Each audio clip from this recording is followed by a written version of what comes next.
Le contexte de ces élections législatives est marqué surtout par 3 faits inédits.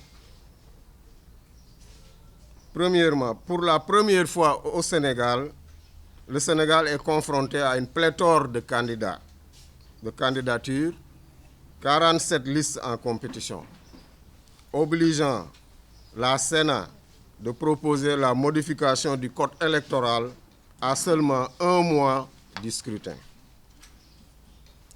La tête de liste d'une des coalitions agréées par la commission électorale, en l'occurrence Khalifa Sall, est en détention préventive.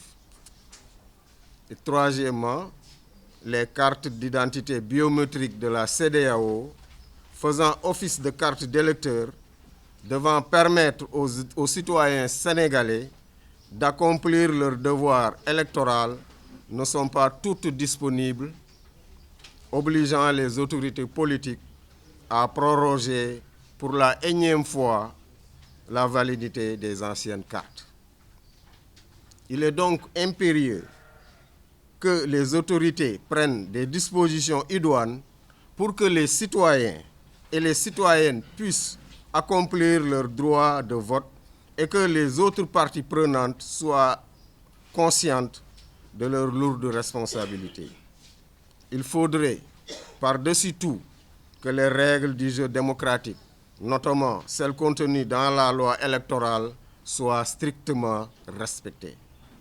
Le taux de retrait des cartes biométriques est relativement faible sur l'ensemble du territoire national et dans les pays de la diaspora.